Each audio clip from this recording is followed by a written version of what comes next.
हरे हरे कृष्ण कृष्ण कृष्ण हरे हरे हरे राम राम राम हरे हरे हरे कृष्ण कृष्ण कृष्ण हरे हरे हरे राम राम राम हरे हरे हरे कृष्ण कृष्ण कृष्ण हरे हरे हरे राम राम राम हरे हरे हरे कृष्णा कृष्णा कृष्ण हरे हरे हरे राम राम राम हरे हरे हरे कृष्णा कृष्णा कृष्ण हरे हरे हरे राम राम राम हरे हरे हरे कृष्णा कृष्ण कृष्ण हरे हरे हरे राम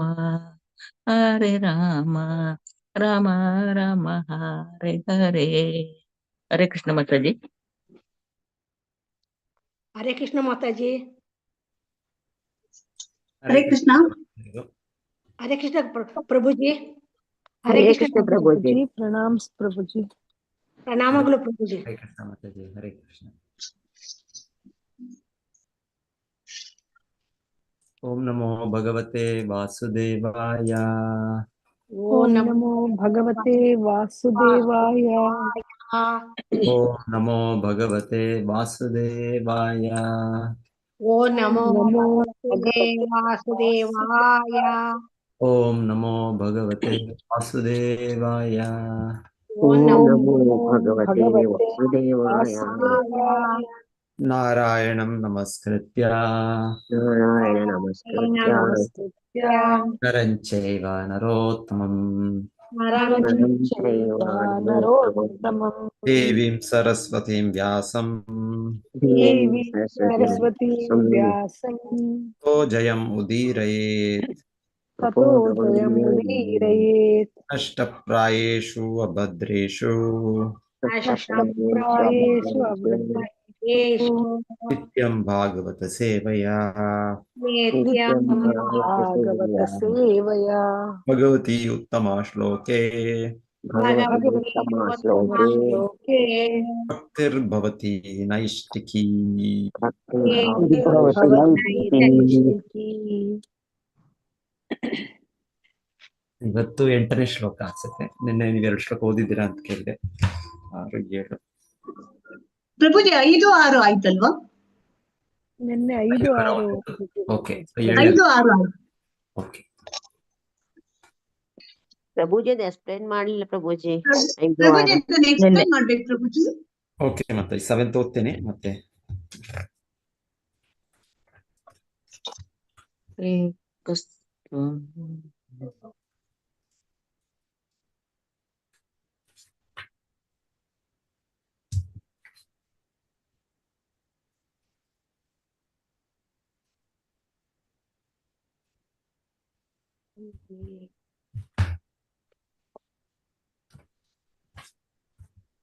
ಏಕಸ್ತ್ವಮೇವ ಭಗವನ್ನಿದಂ ಆತ್ಮಶಕ್ತ್ಯಾ ಏಕಸ್ವಮೇವ ಭಗವನ್ನಿದಂ ಆತ್ಮಶಕ್ತ್ಯಾ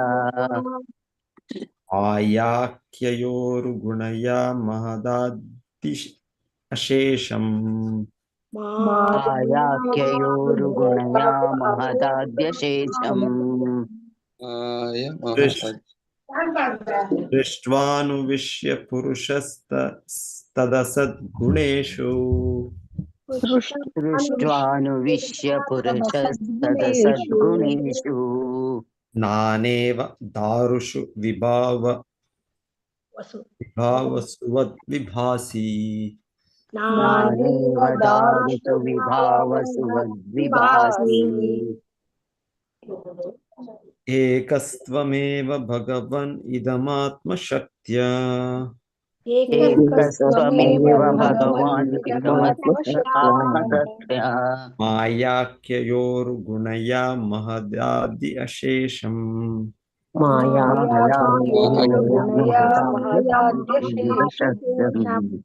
ಸೃಷ್ಟ್ವಾನುವಿಶ್ಯ ಪುರುಷಸ್ತದಸದ್ಗುಣೇಷು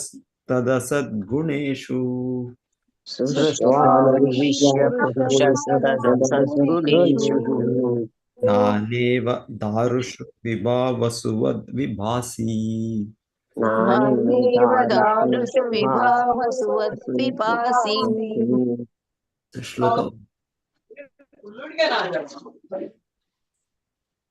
ಓದೋಣ ಪ್ರಭುಜಿ. ಓದಿ ಮಾತಾಜಿ, ಓದಿ. ಶ್ಲೋಕ 7. ಏಕಸ್ತ್ವಮೇವ ಭಗವಾನ್ ಇದಂ ಆತ್ಮಶಕ್ತ್ಯ ಮಾಯಾಖ್ಯಯೋ ಗುರುಗುಣಾಯ ಮಹದಾದ್ಯಶೇಷಂ ಸೃಷ್ಟಾನುವಿಶ್ಯ ಪುರುಷ ಅಸದ್ಗುಣೇಶೋ ನಾನೇವ ತಾರಸು ವಿಭಾವಸೋ ವಿಭಾಸಿ. ಹರೇ ಕೃಷ್ಣ ಪ್ರಭುಜಿ. ಹರೇ ಕೃಷ್ಣ ಪ್ರಭುಜಿ. ಏಕಸ್ವಮೇವ ಭಗವನ್ನಿದ ಆತ್ಮತತ್ವಾ ಮಾಯಾಖ್ಯಯೋಗ ಗುಣಯ ಮಹದಾದ್ಯಶೇಷಂ ಸ್ಪೃಷ್ಟ್ವಾನುವಿಶ್ಯ ಪುರುಷಸ್ತತ ಸದ್ಗುಣೇಶು ನಾನೇವ ದಾರುಷು ವಿಭಾವಸುವ ವಿಭಾಸಿ. ಧನ್ಯವಾದಗಳು ಪ್ರಭುಜಿ. ಹರೇ ಕೃಷ್ಣ. ಹರೇ ಕೃಷ್ಣ ಪ್ರಭುಜಿ. ಏಕಸ್ತ್ವಮೇವ ಭಗವನ್ನ ದಿನಮಾತ್ಮಸತ್ಯಾ ಮಾಯಾಕಯೋರ್ಗುಣಯ ಮಹದಾದ್ಯಶೇಷಂ ಸೃಷ್ಟಾನುಷ್ಯ ಪುರುಷಸ್ತದನು ಸದ್ಗುಣೇಶು ನಾನೇವ ದಾರುಷು ವಿಭಾವಸು ವದ್ವಿಭಾಸಿ. ಹರೇ ಕೃಷ್ಣ ಪ್ರಭುಜಿ. ಹರೇ ಕೃಷ್ಣ ಪ್ರಭುಜಿ. ಏಕಸ್ತ್ವಮೇವ ಭಗವನ್ನಿದ ಮಾತ್ಮಾ ಶಕ್ತ್ಯಾ ಮಾಯಾಖ್ಯಯೋರ್ಗುಣಯ ಮಹದಾದ್ಯಶೇಷಂ ಸ್ಪಷ್ಟ್ವಾನುವಿಶ್ಯ ಪುರುಷಸ್ತದಾ ಸದ್ಗುಣೇಶು ನಾನೇವ ದಾರುಷು ವಿಭಾವ ವಸುವ ವಿಭಾಸಿ. ಹರೇ ಕೃಷ್ಣ ಪ್ರಭುಜಿ. ಧನ್ಯವಾದಗಳು. ಹರೇ ಕೃಷ್ಣ ಪ್ರಭುಜಿ. ಏಕಸ್ತ್ವಮೇವ ಭಗವನ್ನಿದಮಾತ್ಮಶಕ್ತ್ಯ ಮಾಯಾಖ್ಯಯೋರ್ಗುಣಯ ಮಹದಾದ್ಯಶೇಷಂ ಸೃಷ್ಟ್ವಾನುವಿಶ್ಯ ಪುರುಷಸ್ತದ ಸದ್ಗುಣೇಶು ನಾನೇವ ದಾರುಷು ವಿಭಾವಸು ವದ್ವಿಭಾಸಿ. ಧನ್ಯವಾದಗಳು ಪ್ರಭುಜಿ. ಹರೇ ಕೃಷ್ಣ.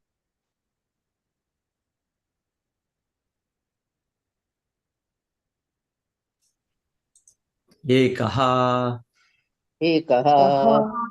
ವ್ಯಕ್ತಿಯು ತ್ವಂ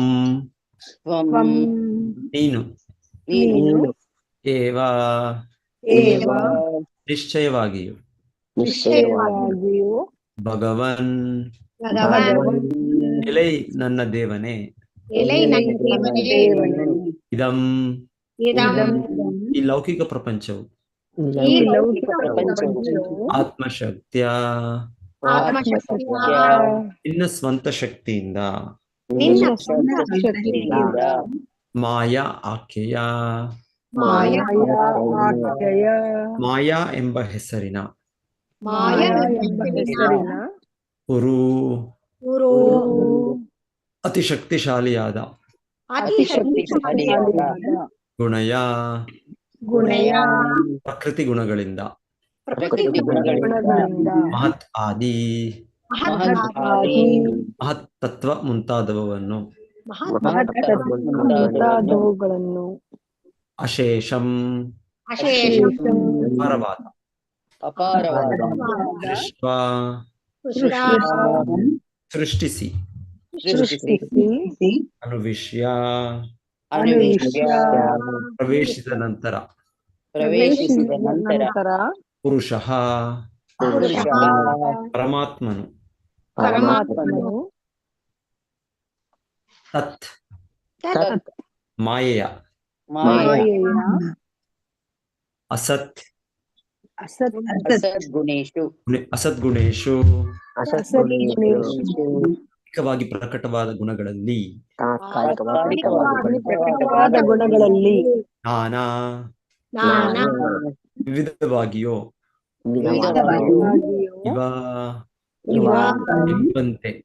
ಎಂಬಂತೆ ಆರುಷು ಮರದ ಚೂರುಗಳಲ್ಲಿ ವಿಭಾವಸುವತ್ ಬೆಂಕಿಯಂತೆ ವಿಭಾಸಿ ತೋರುವೆ. ಅನುವಾದ ಮತ್ತು ಭಾವಾರ್ಥ ಶಿಲಪ್ರಭುಪಾದರಿಂದ ಶಿಲಪ್ರಭುಪಾದ ವಿಜಯವಾಗಲಿ. ಭಗವಂತನೇ, ನೀನು ಪರಮ ಪುರುಷ.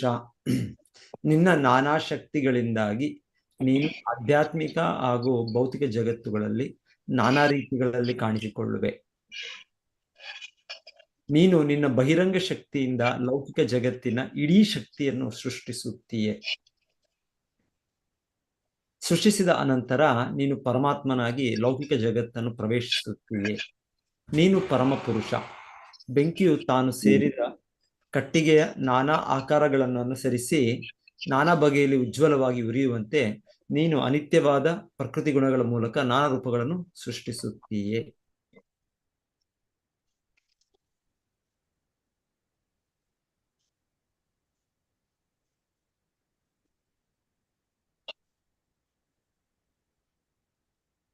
ಭಗವಂತನೇ, ನೀನು ಪರಮ ಪುರುಷ.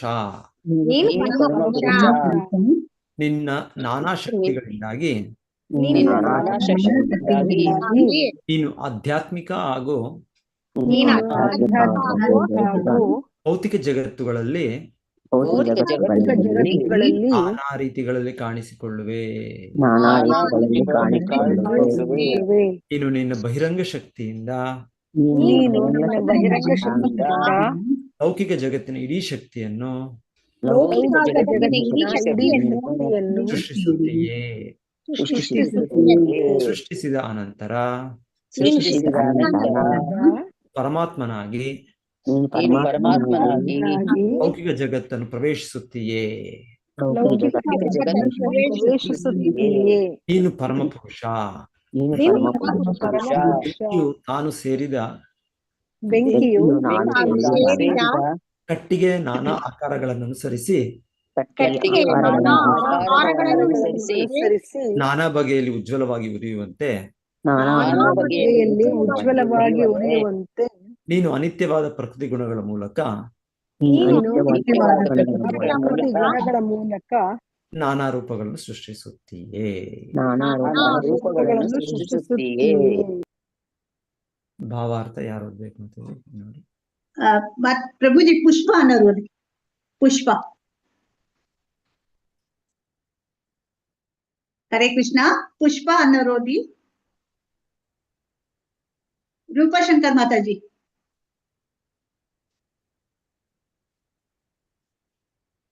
ಓದ್ತೀನಿ ಮಾತಾಜಿ. ಪ್ರಭುಜಿ ಓದ್ತೀನಿ ಪ್ರಭುಜಿ. ಯಾರು? ಪುಷ್ಪ ಮಾತಾಜಿ. ಓದಿ ಮಾತಾಜಿ ಓದಿ.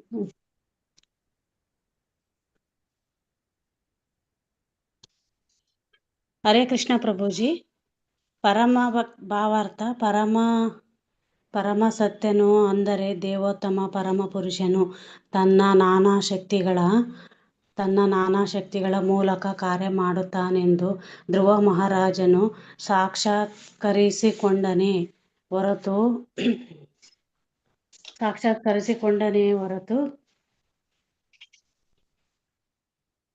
ಹೊರತು ಪರಮಪುರುಷನು ಶೂನ್ಯ ಅಥವಾ ನಿರಾಕಾರನಾದ ಮೇಲೆ ಸರ್ವವ್ಯಾಪ್ತಿಯಾಗುತ್ತಾನೆ ಎಂದಲ್ಲ.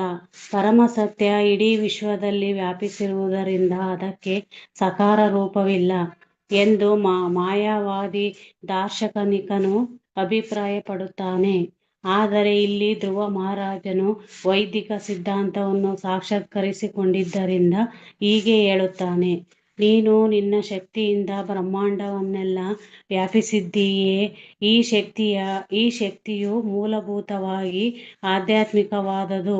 ಆದರೆ ಇದು ಲೌಕಿಕ ಜಗತ್ತಿನಲ್ಲಿ ತಾತ್ಕಾಲಿಕವಾಗಿ ಪ್ರಭಾವ ಬೀರುವುದರಿಂದ ಇದನ್ನು ಮಾಯಾ ಎಂದು ಕರೆಯುತ್ತಾರೆ. ಬೇರೆ ಮಾತುಗಳಲ್ಲಿ ಹೇಳುವುದಾದರೆ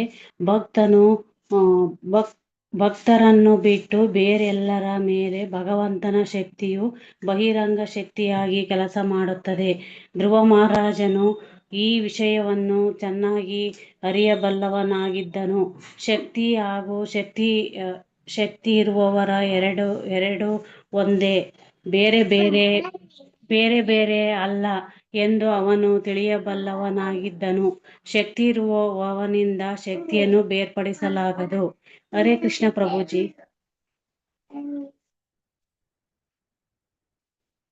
ಪರಮಾತ್ಮನು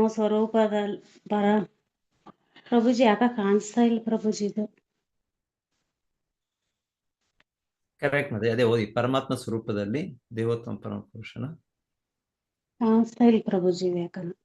ಮಾತಾಜಿ, ರತ್ನ ಬಸವರಾಜ್ ಮಾತಾಜಿ. ಪರಮಾತ್ಮ ಸ್ವರೂಪದಲ್ಲಿ ದೇವೋತ್ತಮ ಪರಮ ಪುರುಷನ ಅನನ್ಯತೆಯನ್ನು ಇಲ್ಲಿ ಒಪ್ಪಲಾಗಿದೆ. ಅವನ ಮೂಲ ಅಧ್ಯಾತ್ಮ ಶಕ್ತಿಯು ಲೌಕಿಕ ಶಕ್ತಿಯನ್ನು ಚೇತನಗೊಳಿಸುತ್ತದೆ. ಹರೇ ಕೃಷ್ಣ ಪ್ರಭುಜಿ. ರತ್ನ ಬಸವರಾಜ್ ಮಾತಾಜಿ ಕಂಟಿನ್ಯೂ ಮಾಡಿ. ಮಾತಾಜಿ ನಾನು ಓದ್ಬಿಡ್ತೀನಿ ಮಾತಾಜಿ, ಬುಕ್ ಇದೆ ಹೀಗಾಗಿ ಬೇಡ ಮತ್ತೆ ಮಾತಾಜಿ, ಇಲ್ಲಿ ಓದ್ತಾರೆ ತಾಳಿ, ಬೇರೆಯವ್ರು ಯಾರು ಓದ್ತಾರೆ ತಾಳಿ ಅಲ್ವಾ? ಆಯ್ತು. ರತ್ನ ಬಸವರಾಜ್ ಮಾತಾಜಿ ಓದಿಲ್ಲ? ಓದ್ತೀನಿ ಮಾತಾಜಿ. ಪರಮಾತ್ಮ ಸ್ವರೂಪದಲ್ಲಿ ದೇವೋತ್ತಮ ಪರಮಪುರುಷನ ಅನನ್ಯತೆಯನ್ನು ಇಲ್ಲಿ ಒಪ್ಪಲಾಗಿದೆ. ಅವನ ಮೂಲ ಅಧ್ಯಾತ್ಮ ಶಕ್ತಿಯ ಲೌಕಿಕ ಶಕ್ತಿಯನ್ನು ಚೇತನಗೊಳಿಸುತ್ತದೆ. ಹೀಗಾಗಿ ಮೃತ್ಯು ಶರೀರವೇ ಜೀವಂತವಾಗಿರುವಂತೆ ತೋರುತ್ತದೆ. ಕೆಲವು ಭೌತಿಕ ಪರಿಸ್ಥಿತಿಗಳಲ್ಲಿ ಭೌತಿಕ ದೇಹದಲ್ಲಿ ಜೀವ ಲಕ್ಷಣಗಳು ಕಾಣಿಸುತ್ತವೆ ಎಂದು ಶೂನ್ಯವಾದಿಗಳು ಭಾವಿಸುತ್ತಾರೆ. ಆದರೆ ವಾಸ್ತವ ಸಂಗತಿ ಏನೆಂದರೆ ಭೌತಿಕ ದೇಹವು ತಾನಾಗಿ ಕೆಲಸ ಮಾಡಲಾರದು. ಯಂತ್ರಕ್ಕೂ ಕೂಡ ವಿದ್ಯುತ್ ಶಕ್ತಿ, ಆವಿ ಮೊದಲಾದ ಪ್ರತ್ಯೇಕವಾದ ಶಕ್ತಿಯ ಅಗತ್ಯವಿದೆ. ಬೆಂಕಿಯು ಮರದ ಗಾತ್ರ ಮತ್ತು ಗುಣಗಳಿಗೆ ತಕ್ಕಂತೆ ನಾನಾ ರೀತಿಯಲ್ಲಿ ಹೇಗೆ ಉರಿತದೆಯೋ ಹಾಗೆಯೇ ಲೌಕಿಕ ಶಕ್ತಿಯು ನಾನಾ ಬಗೆಯ ಭೌತಿಕ ಶರೀರಗಳಲ್ಲಿ ಕೆಲಸ ಮಾಡುತ್ತದೆ ಎಂದು ಈ ಶ್ಲೋಕದಲ್ಲಿ ಹೇಳಲಾಗಿದೆ. ಭಕ್ತರಲ್ಲಿ ಇದೇ ಶಕ್ತಿಯು ಆಧ್ಯಾತ್ಮಿಕ ಶಕ್ತಿಯಾಗಿ ಪರಿವರ್ತಿತವಾಗುತ್ತದೆ. ಇದು ಸಾಧ್ಯ, ಏಕೆಂದರೆ ಶಕ್ತಿಯ ಮೂಲತಃ ಆಧ್ಯಾತ್ಮಿಕವೇ ಹೊರತು ಲೌಕಿಕವಲ್ಲ. ಆದುದರಿಂದಲೇ ವಿಷ್ಣು ಶಕ್ತಿ ಪರಪೋಕ್ತ ಎಂದು ಹೇಳಿದೆ. ಮೂಲ ಶಕ್ತಿಯು ಭಕ್ತನಿಗೆ ಪ್ರೇರಣೆ ನೀಡುವುದರಿಂದ ಅವನು ತನ್ನ ದೇಹದ ಅಂಗಾಂಗಗಳೆಲ್ಲವನ್ನೂ ಭಗವತ್ ಸೇವೆಯಲ್ಲಿ ತೊಡಗಿಸುತ್ತಾನೆ. ಇದೇ ಶಕ್ತಿಯು ಬಹಿರಂಗ ಶಕ್ತಿಯಾಗಿ ಭಕ್ತರಲ್ಲದ ಸಾಮಾನ್ಯರನ್ನು ಇಂದ್ರಿಯ ಸುಖಕ್ಕಾಗಿ ಸಾಂಸಾರಿಕ ಚಟುವಟಿಕೆಗಳಲ್ಲಿ ತೊಡಗಿಸುತ್ತದೆ. ನಾವು ಮಾಯಾ ಮತ್ತು ಸ್ವಧಾಮ ಶಕ್ತಿಗಳ ನಡುವಣ ವ್ಯತ್ಯಾಸವನ್ನು ಗಮನಿಸಬೇಕು. ಭಕ್ತರಲ್ಲಿ ಸ್ವಧಾಮ ಶಕ್ತಿ ಕೆಲಸ ಮಾಡುತ್ತದೆ, ಭಕ್ತರಲ್ಲದವರಲ್ಲಿ ಮಾಯಾಶಕ್ತಿ ಕೆಲಸ ಮಾಡುತ್ತದೆ. ಹರೇ ಕೃಷ್ಣ ಪ್ರಭುಜಿ, ಧನ್ಯವಾದಗಳು ಪ್ರಭು. ಹರೇ ಕೃಷ್ಣ.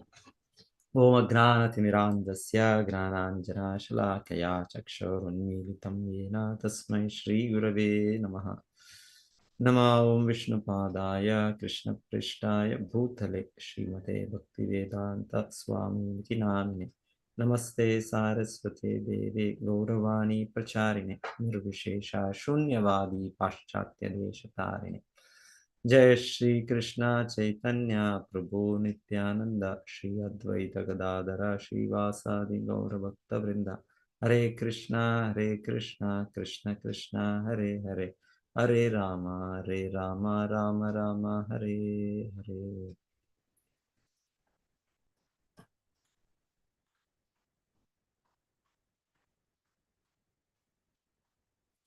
ಧ್ರುವ ಮಹಾರಾಜನು ಹೇಳಿದನು, ಪ್ರಿಯ ಪ್ರಭುವೆ, ನೀನು ಸರ್ವಶಕ್ತನು.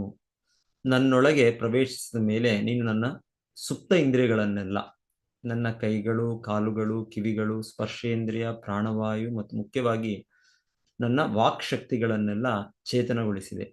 ನಿನಗೆ ಗೌರವಪೂರ್ವಕ ನಮಸ್ಕಾರ ಮಾಡುತ್ತೇನೆ. ನಾವು ವಿಶ್ವರೂಪ ಕೇಳಿದ್ದು, ಧ್ರುವ ಮಹಾರಾಜರು ಭಗವಂತನನ್ನು ನೋಡಿದ್ರು. ಭಗವಂತನಿಗೆ ಸೂಕ್ತ ಪ್ರಾರ್ಥನೆಗಳನ್ನು ಅರ್ಪಿಸಬೇಕೆಂದು ಬಯಸಿದರು. ಆದರೆ ಅವರು ಒಂದು ರೀತಿಯಲ್ಲಿ ಚಿಕ್ಕ ಮಗು, ಅನನುಭವಿ. ಸೊ ಹಾಗೆ ಹೇಗೆ ಮಾಡಬೇಕು ಅವರಿಗೆ ತೋಚಲಿಲ್ಲ. ಆಗ ಭಗವಂತನೇ ತನ್ನ ನಿರ್ವ್ಯಾಜ ಕರುಣೆಯಿಂದ ಅವರ ಹಣೆಯ ಮೇಲೆ ತನ್ನ ಶಂಖವನ್ನು ಸ್ಪರ್ಶಿಸಿ ಮತ್ತೆ ಇವರು ಸಂಪೂರ್ಣ ಜ್ಞಾನೋದಯಗೊಂಡರು ಅಂತ ಕೇಳಿದ್ರು. ಸೊ ಸಂಪೂರ್ಣ ಜ್ಞಾನೋದಯಗೊಂಡು ಅವರು ಈಗ ಭಗವಂತನಿಗೆ ಭಕ್ತಿಪೂರ್ವಕವಾಗಿ ಪ್ರಾರ್ಥನೆಗಳನ್ನು ಸಲ್ಲಿಸ್ತಾ ಇದ್ದಾರೆ. ಸೊ ಅವರು ಇಲ್ಲಿ ಹೇಳಿದಾಗೆ ಅವರಿಗೆ ಅನುಭವ ಆಗ್ತಾ ಇದೆ ಅವರ ಹಿಂದಿನ ಸ್ಥಿತಿ ಮತ್ತೆ ಈಗಿನ ಸ್ಥಿತಿ. ಸೊ ಹಿಂದಿನ ಸ್ಥಿತಿಯಲ್ಲಿ ಅವರು ಒಂದು ದ್ವೇಷ ಅಂದ್ರೆ ಒಂದು ಅವರ ಮಲತಾಯಿಯವರ ಮೇಲೆ ಆ ಥರ ಅಷ್ಟೊಂದು ಅನ್ಯಾಯ ಮಾಡಿದ್ದು, ಅದರ ಒಂದು ನೆನಪು. ಸೊ ಆ ರೀತಿ ಅವರ ಮನೋಭಾವ ಇದ್ದದ್ದು. ಮತ್ತೆ ಭೌತಿಕವಾಗಿ ಒಂದು ನಾನು ಇವರೆಲ್ಲರಿಗಿಂತ ಒಂದು ದೊಡ್ಡ ಸ್ಥಾನವನ್ನು ಪಡಿಬೇಕು, ದೊಡ್ಡ ರಾಜ್ಯವನ್ನು ಪಡಿಬೇಕು, ಆ ಥರ ಭೌತಿಕ ಇಚ್ಛೆಗಳಿದ್ದದ್ದು. ಸೊ ಈ ರೀತಿಯ ಒಂದು ಮನೋಭಾವ. ಆದರೆ ಈಗ ಸಂಪೂರ್ಣವಾಗಿ ಅವರು ಪವಿತ್ರರಾಗಿ ಅವರ ಮನೋಭಾವ, ಅವರ ಮನಸ್ಸು ಎಲ್ಲ ಬದಲಾಗಿದೆ. ಮತ್ತೆ ಅವರಿಗೆ ಭಗವಂತನಿಗೆ ಪ್ರಾರ್ಥನೆ ಮಾಡಬೇಕು, ಹೇಗೆ ಮಾಡಬೇಕು ಗೊತ್ತಿರಲಿಲ್ಲ. ಆದರೆ ಇಲ್ಲಿ ಹೇಳ್ತಾ ಇದ್ದಾರೆ, ಇಲ್ಲಿ ಅವ್ರಿಗೀಗ ಎಲ್ಲವೂ ಕೂಡ ಸಂಪೂರ್ಣ ವೈದಿಕ ನಿರ್ಣಯಗಳು ಅವರಲ್ಲಿ ಪ್ರಕಾಶಿತವಾಗಿ, ಸೊ ಈಗ ಅವ್ರಿಗೆ ಅನುಭವ, ಅವ್ರು ಹೇಳ್ತಾ ಇದ್ದಾರೆ, ಸೊ ನೀನು ನನ್ನನ್ನು ಇದರಲ್ಲಿ ಪ್ರವೇಶಿಸಿದ್ದೀಯೇ ಅಂತ ಹೇಳ್ತಾರೆ. ಸೊ ಕೃಷ್ಣನು ಸರ್ವವ್ಯಾಪಿ, ಅವನ ಶಕ್ತಿ, ಅವನ ಅಚಿಂತ್ಯ ಅಸ್ತಿತ್ವ ಪ್ರತಿಯೊಂದು ಧ್ರುವ ಮಹಾರಾಜರಿಗೆ ಅರಿವಾಗ್ತಾ ಇದೆ. ಸೊ ಅವರು ಹೇಳ್ತಾ ಇದ್ದಾರೆ ಈಗ, ಸೊ ವಿಶೇಷವಾಗಿ ನನ್ನ ಮಾತುಗಳು, ಯಾಕಂದ್ರೆ ಅವ್ರಿಗೆ ಏನ್ ಮಾಡೋದು ಏನು ತೋಚ್ತಾ ಇರಲಿಲ್ಲ, ಅವ್ರಿಗೆ ಏನ್ ಹೇಳೋದು ತೋಚ್ತಾ ಇರಲಿಲ್ಲ. ಆದ್ರೆ ಈಗ ಅವ್ರಿಗೆ ಭಗವಂತನಿಗೆ ಪ್ರಾರ್ಥನೆ ಮಾಡಕ್ಕೆ ಅವರು ಏನು ಅನಾಯಾಸವಾಗಿ ಅವರು ಪ್ರಾರ್ಥನೆ ಮಾಡ್ತಾರೆ. ಈಗ ಸಂಪೂರ್ಣ ವೈದಿಕ ಇದನ್ನ ಇಟ್ಕೊಂಡು ಭಕ್ತಿ ಭಾವದಿಂದ ಈ ಪ್ರಾರ್ಥನೆ ಆರಂಭಿಸುತ್ತಾರೆ. ಸೊ ಅವ್ರು ಹೇಳ್ತಾ ಇದ್ದಾರೆ, ಇದು ನಿನ್ನಿಂದ ಸಾಧ್ಯ ಆಯಿತು, ಎಲ್ಲವೂ ಆಗೋದು ಕೃಷ್ಣನಿಂದ, ಕೃಷ್ಣನ ಕೃಪೆಯಿಂದನೇ ಎಲ್ಲವೂ ನಡೆಯೋದು, ಭೌತಿಕವಾಗಿ ಕೂಡ ಆಧ್ಯಾತ್ಮಿಕವಾಗಿ ಕೂಡ. ಭೌತಿಕವಾಗಿ ಹೌದು, ಭಗವಂತನ ಒಂದು ಪರಮಾತ್ಮನ ಸ್ವರೂಪದಲ್ಲಿ ನಮ್ಮ ಕರ್ಮಾನುಸಾರ ಉಪದೃಷ್ಟ ಹನುಮಂತಾಚ, ಭಗವಂತನ ವೀಕ್ಷಕನಾಗಿ ಅದನ್ನ ಸ್ಯಾಂಕ್ಷನ್ ಮಾಡ್ತಾನೆ ಭಗವಂತ. ಆದರೆ ಇನ್ನು ಆಧ್ಯಾತ್ಮಿಕವಾಗಿ ಭಗವಂತನು ಇನ್ನು ವಿಶೇಷವಾಗಿ ಭಕ್ತರಿಗೆ ಅವನ ಅಂತರಂಗ ಶಕ್ತಿಯಲ್ಲಿ ಅವರನ್ನು ರಕ್ಷಿಸಿ ಅವರಿಗೆ ಮಾರ್ಗದರ್ಶನ ಕೊಡ್ತಾನೆ. ಸೊ ಈಗ ಧ್ರುವ ಮಹಾರಾಜರು ಆ ಮಟ್ಟದಲ್ಲಿದ್ದಾರೆ, ಅಲ್ಲಿ ಭಗವಂತನ ಆಧ್ಯಾತ್ಮಿಕ ಶಕ್ತಿಯ ಪ್ರಭಾವದಲ್ಲಿದ್ದಾರೆ ಅವರು. ಸೊ ಹಾಗಾಗಿ ಅವರು ಭಗವಂತನಿಗೆ ಸೂಕ್ತವಾದ ಪ್ರಾರ್ಥನೆಗಳನ್ನು ಅರ್ಪಿಸಲಿಕ್ಕೆ ಆಗ್ತಾ ಇದೆ. ಭಾವಾರ್ಥನ ಓದ್ತೇನೆ ನಾನು.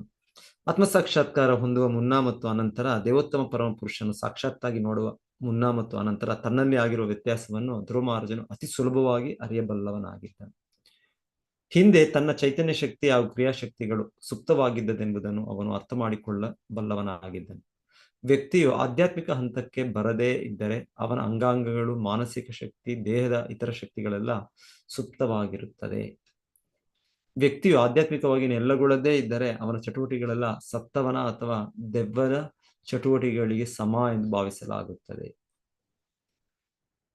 ಸೊ ಶ್ರೀಲ ಭಕ್ತಿ ವಿನೋದ್ ಠಾಕೂರರು ಅವ್ರು ಹೇಳೋದಿದೆ, ಜೀವ ಜಾಗೋ ಗೌರಾ ಚಾಂದ ಬೋಲೆ, ಕೋಟಾ ನಿದ್ರಾ ಜಾವೋ ಮಾಯ ಪಿಶಾಚೀರ ಕೋಲೆ.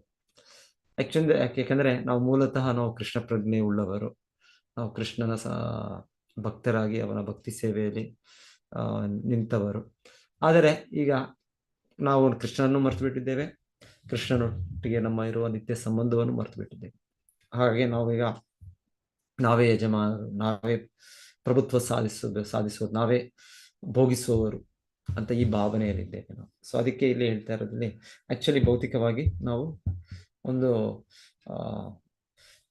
ಮಾಯಾಗ್ರಸ್ತ ಜೀವೇರ್ ಹೇಳ್ತಾರೆ ಮತಿಚ್ಛನ್ನ. ಸೊ ನಮ್ಮ ಮತಿ ನಾವು ಕಳ್ಕೊಂಡ್ಬಿಟ್ಟಿದ್ದೇವೆ. ನಮ್ಮ ಅದು ಪಿಶಾಚಿ ಹಿಡಿದಾಗ, ಇಲ್ಲ ಅಂದ್ರೆ ಒಂದು ಹುಚ್ಚತನ ಹಿಡಿದಾಗ ಹೇಗೆ ನಾವೇನೇನೋ ಮಾತಾಡ್ತೀವಿ, ಏನೇನೋ ಹೇಳ್ತೇವೆ, ನಮ್ಮ ತಂದೆ ತಾಯಿಯರನ್ನು ಬೈಬಹುದು, ಇನ್ನೊಂದು ಇದು ನಾವು ಮಾಡ್ಬೋದು. ಯಾಕಂದ್ರೆ ಅದೊಂದು ಆ ಪ್ರಭಾವ ಹಾಗೆ, ಆ ದೆವ್ವದ ಪ್ರಭಾವನೋ ಇಲ್ಲಂದ್ರೆ ಆ ಹುಚ್ಚತನದ ಪ್ರಭಾವನೋ ಹಾಗೆ. ಸೊ ಹಾಗೆ ಆಕ್ಚುಲಿ ಭೌತಿಕ ಜಗತ್ತಿನಲ್ಲಿ ನಮ್ಮ ಎಲ್ಲ ಚಟುವಟಿಕೆ, ಇಂದ್ರಿಯ ಸುಖದ ಚಟುವಟಿಕೆಗಳೆಲ್ಲವೂ ಕೂಡ ಅದೇ ರೀತಿಯ ಚಟುವಟಿಕೆಗಳು, ಒಂದು ಹುಚ್ಚತನದಲ್ಲಿ ನಡೆಯುವ ಚಟುವಟಿಕೆ. ಸೊ ಧ್ರುವ ಮಹಾರಾಜರಿಗೆ ಇಲ್ಲಿ ಅದರಿಂದ ಮುಕ್ತರಾದ್ಮೇಲೆ ಅವರು ಇಲ್ಲಿ ಜಾಗೃತರಾಗಿ ಅವ್ರು ಹೇಳ್ತಾ ಇರೋದು, ಅವ್ರು ಜಾಗೃತರಾಗಿ ಎರಡು ಅನುಭವ ಇದೆ, ಅವರಿಗೆ ಎರಡು ಅನುಭವ ಇದೆ. ಸೊ ನಮಗೂ ನಮ್ಮ ಈ ಬದ್ಧ ಸ್ಥಿತಿಯಲ್ಲಿರೋದ್ರಿಂದ, ಅದೇ ಕೃಷ್ಣ ಪ್ರಜ್ಞೆ ನಾವು ಆರಂಭಿಸಿದ್ರಿಂದ ನಮಗೂ ಕೂಡ ಸ್ವಲ್ಪ ಆದ್ರೂ ಅನುಭವ ಇದೆ ನಮ್ಮೆಲ್ಲರಿಗೂ. ಹೇಗೆ ನಾವು ಕೃಷ್ಣ ಪ್ರಜ್ಞೆ ಆರಂಭಿಸುವ ಮುನ್ನ ನಮ್ಮ ಸ್ಥಿತಿ ಹೇಗಿತ್ತು, ಈಗ ಆರಂಭಿಸಿದ ಮೇಲೆ ನಮ್ಮ ಸ್ಥಿತಿ ಹೇಗಿದೆ. ನಮಗೆ ಧ್ರುವ ಮಹಾರಾಜರ ಮಟ್ಟಿಗೆ ಸಾಕ್ಷಾತ್ಕಾರ ಇಲ್ಲ, ಅವರ ಸಂಪೂರ್ಣ ಆಧ್ಯಾತ್ಮಿಕ ನೆಲೆ ನಾವು ತಲುಪಿಲ್ಲ, ಆದ್ರೂ ಕೂಡ ನಾವೆಷ್ಟು ಪ್ರಗತಿ ಸಾಧಿಸಿದ್ರೆ ಅಷ್ಟುವರೆಗಾದ್ರೂ ನಮಗೆ ಸ್ವಲ್ಪ ಅನುಭವ ಇದೆ.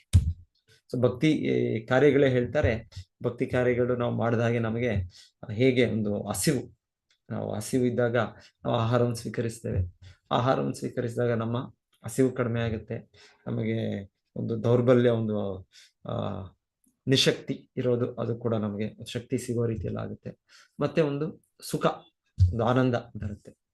ಸೊ ಅದೇ ರೀತಿಯಲ್ಲಿ ಭಕ್ತಿ ಪರೇಶಾನುಭವ ವಿರಕ್ತಿರ್ ಅನ್ಯತ್ರಸ್ಯ. ಭಕ್ತಿಯಲ್ಲಿ ನಾವು ಮುಂದುವರಿದ ಹಾಗೆ ನಮಗೆ ಹೀಗೆ ಒಂದು ಈ ಭೌತಿಕ ವಸ್ತುಗಳಿಂದ ವಿರಕ್ತಿ, ಒಂದು ವೈರಾಗ್ಯ ಭಾವ ಬರುತ್ತೆ ನಮಗೆ. ಮತ್ತೆ ಹಾಗೆ ನಮಗೆ ಒಂದು ಆಧ್ಯಾತ್ಮಿಕ ಪರೇಶ ಅನುಭವ, ಭಗವಂತನ ಒಂದು ಸಂಬಂಧದ ಒಂದು ಅನುಭವ ಕೂಡ ಸ್ಟಾರ್ಟ್ ಆಗುತ್ತೆ. ಮತ್ತೆ ಒಂದು ಸ್ವಲ್ಪ ಆಧ್ಯಾತ್ಮಿಕ ಆನಂದವೂ ಕೂಡ ಇರೋದ್ರಿಂದ ನಾವು ಇದನ್ನು ಭಕ್ತಿಯನ್ನು ಮುಂದುವರಿಸಕ್ಕಾಗುತ್ತೆ. ಇಲ್ಲಾಂದ್ರೆ ಆ ಒಂದು ಇದಿಲ್ಲ ಅಂದ್ರೆ ನಮಗೆ ಮುಂದುವರಿಸ್ಲಿಕ್ಕೆ ಆಗೋದಿಲ್ಲ.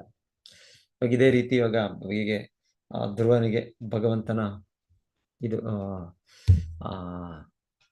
ಶಂಖದ ಸ್ಪರ್ಶ ಆದ್ಮೇಲೆ ಒಂದು ಜ್ಞಾನೋದಯ ಆಯಿತು. ಸೊ ಒಂದು ರೀತಿಯಲ್ಲಿ ನಾವು ಕೂಡ ಈ ಭಕ್ತಿಯ ಸೇವಾ ಚಟುವಟಿಕೆಗಳಲ್ಲಿ ತೊಡಗಿದಾಗ ಭಗವಂತನ ನಾಮ ಹರೇ ಕೃಷ್ಣ ಕೃಷ್ಣ ಕೃಷ್ಣ ಹರೇ ಹರೇ, ಹರೇ ರಾಮ ರಾಮ ರಾಮ ಹರೇ ಹರೇ, ಇದನ್ನು ನಾವು ಎಷ್ಟರ ಮಟ್ಟಿಗೆ ಭಗವಂತನ ಜೊತೆ ಸಂಬಂಧದಲ್ಲಿ ನಾವು ಭಕ್ತಿಯನ್ನು ಅಭ್ಯಾಸ ಮಾಡ್ತೇವೆ ಅಷ್ಟರ ಮಟ್ಟಿಗೆ ನಮಗೂ ಕೂಡ ಈ ಅನುಭವ, ಪ್ರತಿನಿಧಾನನೂ ಅನುಭವ ನಮಗೆ ಜಪ ಮಾಡೋ ಮುಂಚೆ, ಜಪ ಮಾಡಿದ್ಮೇಲೆ, ಭಕ್ತಿ ಸೇವೆ ಮಾಡೋ ಮುಂಚೆ, ಭಕ್ತಿ ಸೇವೆ ಮಾಡಿದ್ಮೇಲೆ, ಇಲ್ಲ ಶ್ರವಣ ಮಾಡೋ ಮುಂಚೆ, ಶ್ರವಣ ಆದ ನಂತರ. ಈಗ ಇದು ನಮ್ಮ ಭೌತಿಕ ಸ್ಥಿತಿ ಇದು ನಿವಾರಣೆ ಆಗ್ತಾ ಇದೆ. ಸೊ ಇದು ಸಾಧನೆ ನಡೀತಾ ಇದೆ. ಸೊ ಇದರಲ್ಲೂ ಕೂಡ ನಮಗೆ ಅದು ಅನುಭವ ಆಗ್ತಾ ಇದೆ. ಆ ಬದಲಾವಣೆ ನಮ್ಮ ಒಂದು ವ್ಯಕ್ತಿತ್ವದಲ್ಲೇ ನಮಗೆ ನಾವು ಮಾಡುವ ಭಕ್ತಿ ಚಟುವಟಿಕೆಗಳ ಮುನ್ನ ಆಮೇಲೆ ಸೊ ಇದು ನಾವು ಅನುಭವಿಸ್ಬಹುದು ನಾವು. ಸೊ ಧ್ರುವ ಮಹಾರಾಜರು ಹೀಗೆ ಭಗವಂತನಿಗೆ ಹೇಳ್ತಾ ಇರೋದು, ನೀನು ನನ್ನನ್ನು ಪ್ರವೇಶಿಸಿ ನನ್ನ ಈ ವ್ಯಕ್ತಿತ್ವವು ವ್ಯಕ್ತವಾಗ್ತಾ ಇದೆ ಅಂತ ಅವರು ಭಗವಂತನಿಗೆ ಕೃತಜ್ಞ ಭಾವವನ್ನು ವ್ಯಕ್ತಪಡಿಸ್ತಿದ್ದಾರೆ. ಧ್ರುವ ಮಹಾರಾಜನಿಗೆ ತನ್ನಲ್ಲಾದ ಈ ವ್ಯತ್ಯಾಸದ ಅರಿವಾದಾಗ ಅವನಿಗೆ ಕೂಡಲೇ ಇದು ಭಗವಂತ ನಿರ್ವ್ಯಾಜ ಕರುಣೆಯಿಂದಲೇ ಆಗಿದೆ ಎಂದು ತಿಳಿಯಿತು.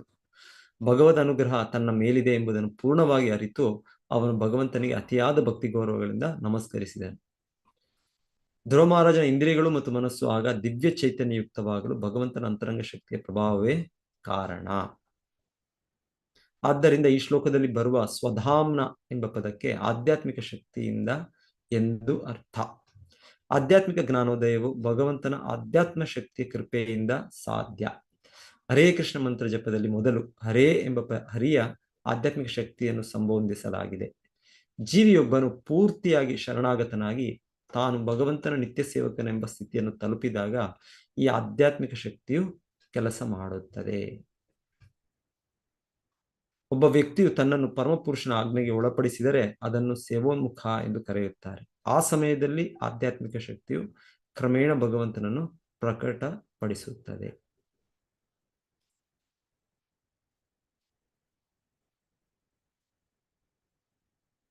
ಆಧ್ಯಾತ್ಮಿಕ ಶಕ್ತಿಯಿಂದ ದಿವ್ಯ ದರ್ಶನವಾಗದಿದ್ದರೆ ಭಗವಂತನ ಸ್ತೋತ್ರ ಮಾಡಲು ಸಾಧ್ಯವಿಲ್ಲ. ಲೌಕಿಕ ವ್ಯಕ್ತಿಗಳು ಎಷ್ಟೇ ತಾತ್ವಿಕ ಚಿಂತನೆ ಮಾಡಿದರೂ, ಕಾವ್ಯಮಯವಾಗಿ ಕೀರ್ತಿಸಿದರೂ ಅದು ಲೌಕಿಕ ಶಕ್ತಿಯ ಕ್ರಿಯೆ ಮತ್ತು ಪ್ರತಿಕ್ರಿಯೆಗಳಿಂದ ಪರಿಗಣಿಸಲಾಗುವುದು. ವ್ಯಕ್ತಿಯು ವಾಸ್ತವವಾಗಿ ಆಧ್ಯಾತ್ಮ ಶಕ್ತಿಯಿಂದ ಚೇತನಗೊಂಡಾಗ ಅವನ ಇಂದ್ರಿಯಗಳೆಲ್ಲವೂ ಪರಿಶುದ್ಧವಾಗುತ್ತವೆ. ಆಗ ಅವನು ಕೇವಲ ಭಗವತ್ ಸೇವೆಯಲ್ಲಿ ತೊಡಗಿರುತ್ತಾನೆ. ಆ ಸಮಯದಲ್ಲಿ ಅವನ ಕೈಗಳು, ಕಾಲುಗಳು, ಕಿವಿಗಳು, ನಾಲಗೆ, ಮನಸ್ಸು, ಜನನೇಂದ್ರಿಯ ಎಲ್ಲವೂ ಭಗವತ್ ಸೇವೆಯಲ್ಲಿ ನಿರತವಾಗಿರುತ್ತವೆ. ಅಂತಹ ಜ್ಞಾನೋದಯ ಹೊಂದಿದ ಭಕ್ತನಿಗೆ ಹಿಂದಿನಂತೆ ಯಾವುದೇ ಸಾಂಸಾರಿಕ ಚಟುವಟಿಕೆಗಳಿರುವುದಿಲ್ಲ. ಲೌಕಿಕ ವಿಷಯಗಳಲ್ಲಿ ತೊಡಗುವ ಆಸಕ್ತಿಯೂ ಇರುವುದಿಲ್ಲ. ಇಂದ್ರಿಯಗಳನ್ನು ಪರಿಶುದ್ಧಗೊಳಿಸಿ ಅವುಗಳನ್ನು ಭಗವತ್ ಸೇವೆಯಲ್ಲಿ ತೊಡಗಿಸುವುದು ಭಕ್ತಿ ಅಥವಾ ಭಕ್ತಿ ಸೇವೆ ಎಂದು ಕರೆಯುತ್ತಾರೆ. ಮೊದಲು ಇಂದ್ರಿಯಗಳು ಗುರುವಿನ ನಿರ್ದೇಶನದಂತೆ ಮತ್ತು ಶಾಸ್ತ್ರೋಕ್ತವಾಗಿ ಭಗವತ್ ಸೇವೆಯಲ್ಲಿ ತೊಡಗಿರುತ್ತವೆ. ಸೊ ನಮ್ಮ ಸ್ಥಿತಿ ಇದು. ಮತ್ತು ಅವೇ ಇಂದ್ರಿಯಗಳು ಪರಿಶುದ್ಧವಾದ ಮೇಲೆ ಭಗವಂತನ ಸೇವೆಯಲ್ಲೇ ತೊಡಗಿರುತ್ತದೆ. ವ್ಯತ್ಯಾಸವೆಂದರೆ ಪ್ರಾರಂಭದಲ್ಲಿ ಇಂದ್ರಿಯಗಳು ಯಾಂತ್ರಿಕವಾಗಿ ಭಗವತ್ ಸೇವೆಯಲ್ಲಿ ತೊಡಗಿರುತ್ತವೆ. ಸಾಕ್ಷಾತ್ಕಾರದ ಅನಂತರ ಅವು ಆಧ್ಯಾತ್ಮಿಕ ಜ್ಞಾನ ಸಂಪಾದನೆಯಿಂದ ತೊಡಗಿರುತ್ತವೆ. ಮತ್ತೆ 7ನೇ ಶ್ಲೋಕ. ನಾವು ಭಗವಂತನೇ ನೀನು ಪರಮ ಪುರುಷ, ನಿನ್ನ ನಾನಾ ಶಕ್ತಿಗಳಿಂದಾಗಿ ನೀನು ಆಧ್ಯಾತ್ಮಿಕ ಹಾಗೂ ಭೌತಿಕ ಜಗತ್ತುಗಳಲ್ಲಿ ನಾನಾ ರೀತಿಗಳಲ್ಲಿ ಕಾಣಿಸಿಕೊಳ್ಳುವುದು. ನೀನು ನಿನ್ನ ಬಹಿರಂಗ ಶಕ್ತಿಯಿಂದ ಲೌಕಿಕ ಜಗತ್ತಿನ ಇಡೀ ಶಕ್ತಿಯನ್ನು ಸೃಷ್ಟಿಸುತ್ತೀಯೆ. ಸೃಷ್ಟಿಸಿದ ಅನಂತರ ನೀನು ಪರಮಾತ್ಮನಾಗಿ ಲೌಕಿಕ ಜಗತ್ತನ್ನು ಪ್ರವೇಶಿಸುತ್ತೀಯೆ. ನೀನು ಪರಮಪುರುಷ. ಬೆಂಕಿಯು ತಾನು ಸೇರಿದ ಕಟ್ಟಿಗೆಯ ನಾನಾ ಆಕಾರಗಳನ್ನು ಅನುಸರಿಸಿ ನಾನಾ ಬಗೆಯಲ್ಲಿ ಉಜ್ವಲವಾಗಿ ಉರಿಯುವಂತೆ ನೀನು ಅನಿತ್ಯವಾದ ಪ್ರಕೃತಿ ಗುಣಗಳ ಮೂಲಕ ನಾನಾ ರೂಪಗಳನ್ನು ಸೃಷ್ಟಿಸುತ್ತೀಯೇ. ಸೊ ಬೇರೆ ಬೇರೆ ರೀತಿಯ ತತ್ವಜ್ಞರಿದ್ದಾರೆ, ಫಿಲಾಸಫರ್ಸ್. ಸೊ ಶೂನ್ಯವಾದಿಗಳು, ನಿರ್ವಿಶೇಷವಾದಿಗಳು, ಸೊ ಬೇರೆ ಬೇರೆ. ಸೊ ಅವರ ಅನುಭವದಲ್ಲಿ ಈ ಜಗತ್ತು ಭಗವಂತನು ಇಲ್ಲಿ ಹೇಳಿದಾಗೆ ಭಗವಂತನು ಪ್ರವೇಶಿಸಿದ ನಂತರ ಭಗವಂತನ ಅಸ್ತಿತ್ವ ಇಲ್ಲ. ಅವರ ಉದಾಹರಣೆಯಲ್ಲಿ ಅವರು ಒಂದೊಂದು ರೀತಿಯ ಉದಾಹರಣೆಯ ಮೂಲಕ ಅವರ ತತ್ವವನ್ನು ಸೃಷ್ಟಿ ಮಾಡುವ ಪ್ರಯತ್ನ ಅವರು. ಒಂದು ರೀತಿ ಶೂನ್ಯವಾದಿ ಅಂದ್ರೆ ಶೂನ್ಯದಿಂದ ಎಲ್ಲವೂ ಬಂದದ್ದು. ಒಂದು ರೀತಿಯಲ್ಲಿ ಈಗ ಬಿಗ್ ಬ್ಯಾಂಗ್ ಇವತ್ತಿನ ಆಧುನಿಕ ಇವ್ರಿಗೂ ವಿಜ್ಞಾನಿಗಳು ಕೂಡ ಯೋಚನೆ ಮಾಡೋ ರೀತಿಯಲ್ಲಿ ಎಲ್ಲೋ ಒಂದು ಸೊನ್ನೆಯಿಂದ ಎಲ್ಲ ಶುರುವಾಯಿತು, ಮತ್ತೆ ಕೊನೆಗೆ ಎಲ್ಲ ಸೊನ್ನೆಗೆ ಹೋಗ್ಬಿಡುತ್ತೆ. ಸೊ ಇಲ್ಲ, ಸೊನ್ನೆ ಅಲ್ಲ ಮೂಲ, ಮೂಲ ಪರಮಪುರುಷ. ಪರಮಪುರುಷನು ಮಹಾವಿಷ್ಣು. ಸೊ ಮಹಾವಿಷ್ಣು ಅವನಿಂದ ಮಹತ್ತತ್ವ ಸೃಷ್ಟಿಯಾಗುತ್ತೆ, ಅವನಿಂದಲೇ ಈ ಬ್ರಹ್ಮಾಂಡಗಳು ಸೃಷ್ಟಿಯಾಗುತ್ತೆ, ಅವನಿಂದಲೇ ಅವನ ವಿಸ್ತರಣೆಯಾಗಿ ಗರ್ಭೋದಕಶಾಹಿ ವಿಷ್ಣು, ಕ್ಷೀರೋದಕಶಾಹಿ ವಿಷ್ಣು. ಸೊ ಇಲ್ಲಿ ಭಗವಂತನ ಕ್ಷೀರೋದಕಶಾಹಿ ವಿಷ್ಣು ಅವರ ಅಸ್ತಿತ್ವದ ಬಗ್ಗೆ ಹೇಳ್ತಾ ಇರೋದು. ಅವನು ಪರಮಾತ್ಮನಾಗಿ ಅವನು ಪ್ರತಿಯೊಂದನ್ನು ಪ್ರವೇಶಿಸೋದು, ಪ್ರತಿಯೊಂದು ಅಣುವನ್ನು ಪ್ರವೇಶಿಸೋದು, ಪ್ರತಿಯೊಂದು ಜೀವಿಯಲ್ಲೂ ಅವನು ಪರಮಾತ್ಮನಾಗಿ ನೆಲೆಸುವುದು. ಸೊ ಇದು ವಾಸ್ತವ ತತ್ವ ಇದು. ಸೊ ಧ್ರುವ ಮಹಾರಾಜರಿಗೆ ಇದರೆಲ್ಲ ಅನುಭವ ಆಗ್ತಾ ಇದೆ. ಸೊ ಶೂನ್ಯವಾದ ಅಂದ್ರೆ ಸೊನ್ನೆಯಿಂದ ಏನೋ ಒಂದಾಗುತ್ತೆ, ಸೊನ್ನೆಯಿಂದ. ಸೊ ಆಕ್ಚುಲಿ ಇದು ಯಾವುದು ಗಣಿತಶಾಸ್ತ್ರದ ಪ್ರಕಾರ ಕೂಡ ಪ್ರಾಬಬಿಲಿಟಿ ಥಿಯರಿ ಅಂತ ಹೇಳ್ತಾರೆ. ಸೊ ಅದರಲ್ಲೂ ಕೂಡ ಈ ರೀತಿ ಆಗುವಂಥದ್ದು ಇದು 1 in ಎಷ್ಟೋ trillion, 10 to the power of ಎಷ್ಟೋ ಹೇಳ್ತಾರೆ. ಅಂದ್ರೆ ಇದು ಒಂದು ಅಸಾಧ್ಯವಾದ ಮಾತು. ಸೊ ಈ ರೀತಿ ಅದರ ಒಂದು ಲೆಕ್ಕಾಚಾರಣೆಯಲ್ಲೂ ಕೂಡ ಇದು ಯಾವುದೋ. ಸೊ ಓಕೆ, ನಾವು ಹೆಡ್ಸ್ ಅಂಡ್ ಟೈಲ್ಸ್ ಅಂತ ಕಾಯಿನಲ್ಲಿ ಹಾಕಿದಾಗ ನಮಗೆ ಅದು ಚಾನ್ಸ್ ಹೆಡ್ಸ್ ಅಥವಾ ಟೈಲ್ಸ್ ಬೀಳೋದು ಎಷ್ಟು ಅಂತ ಹೇಳ್ತೇವೆ.